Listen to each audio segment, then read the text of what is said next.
colonial adobo. Yes. Ito na. Ito na yung colonial adobo natin, guys. Medyo nag-brown na siya. So, nawala na yung tubig at saka suka. Yun na siya. Puro na lang siya mantika. Mga taba-taba ng baboy. At saka yung makikita yung garlic dyan. At yung bay leaves. Dahon ng laurel. O, diba guys? Ang yummy. Nag-craving ko ako. Ito na yung kanin natin. OMG. Love this. Unang tikim ni Habi. Colonial adobo. Ano to siya? Visayan style siya, guys. Dati noon yung nakatira kami sa probinsya ng Bohol. Wala pong kuryente. Merong kuryente, alas 6 ng gabi hanggang alas 11 lang siya. Siyempre may hirap man din ng maraming nakatira doon, guys. Wala naman talagang freezer doon. So, ganito ang style ng luto ng mama ko sa baboy.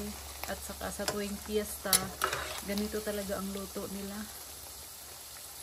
Kasi guys, diba lumalabas yung mantika, syempre matagal-tagal pang makakain ng baboy ulit yung mga tao doon sa isla ng probinsya. So, yan, kaya magtatagal yung magtatagal yung mantika, ikikip siya dyan, pati yung baboy. Abutan yata ng isang buwan o mga ilang buwan. Hindi naman siya nasisira, guys, kasi natutulog man yung mantika doon sa isla kapag tinatago itong adobong baboy. Ganyan ang style sa Bisaya, ang luto ng colonial style Bisaya, ganyan. Guys, ang sarap, guys. Garlic lang man to at saka salt and then pepper, black pepper ground. And then ito dahon ng laurel. Uy. Ayan na siya, guys. Ang sarap niya, guys. Gutom na ako. Kaya kailangan kong kumain, guys. Kasi mag-medical ako bukas. Alam kong hindi ito healthy. Pero kain lang ako ng kanin. Kasi hindi ko alam yung anong i-jack nila sa akin ng mga vaccine. Sana lang, 2 vaccine lang ako bukas. Ayaw ko ng marami kasi kababaksin ko lang doon sa Singapore. Tapos ngayon vaccine na naman dito sa US. 1 oras ang biyahe ni Mister, kaya 1 oras ang biyahe ng medical clinic na pupuntahan namin ni Mister. Kaya ito, nagluto na ako, guys, para magbaon na kami bukas. Ayaw kong bumili sa labas para makasave kami. Sarap na, grabe ang sarap. Gutom na ako. Nag-brown na siya. Ganito, tas ang daming kanin, guys. Oo, diba? Save na ito. Pag nang bibili sa labas, wala lang din McDonald's or what, KFC or kasi kumain na kami ng Domino's Pizzas.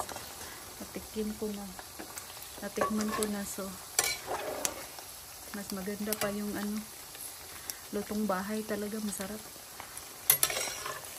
So guys, ang sarap na niya, guys. Wow!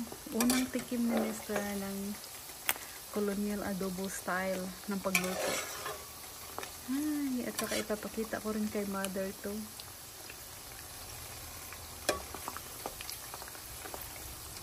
Kaya sa probinsya, guys, ng isang baboy yung magulang ko pag fiesta na sa amin, tapos lulutuin ng ganito, tapos more on sa mga bisita talaga pag umuwi, ganito yung ipapabaon ni mama. Meron talaga silang bring home noon nung mga maliit pa kami. Ngayon na may edad na ang mama ko at papa ko, wala na kasi hindi na sila pwede, guys. 80 na, 80 years old at saka 73. Wala na. Hindi na nila kaya. Tsaka wala rin kami doon Dito ako sa US. Si mother andoon sa Cebu. At ang father ko, nasa Cebu na sila, wala sila sa probinsya. So, ayun. At saka, ano pa talaga guys, wala pa akong work, hindi pa talaga pwede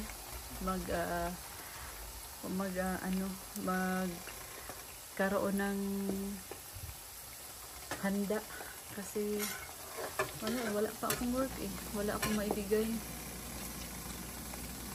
Noon, nung may work ako sa Singapore, ako talaga yan lahat guys.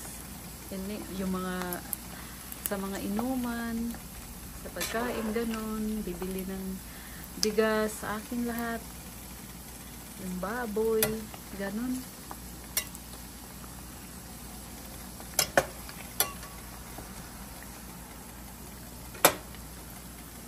Grabe guys, pero papatikim ko kay Habi yung mga mga laman-laman yung meat, pero yung taba hindi pa siya pwede kasi high blood. Hindi ko pa kakainin si Habi niyan. Yung mga taba-taba. Ako lang kain sa taba-taba, hindi man ako high blood.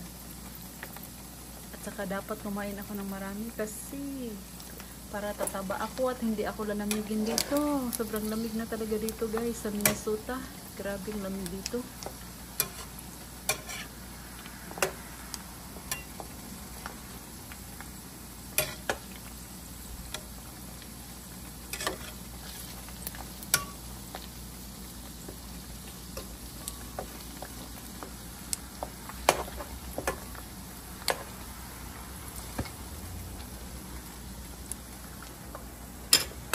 Yan guys, ang ating colonial adobo. Sarap.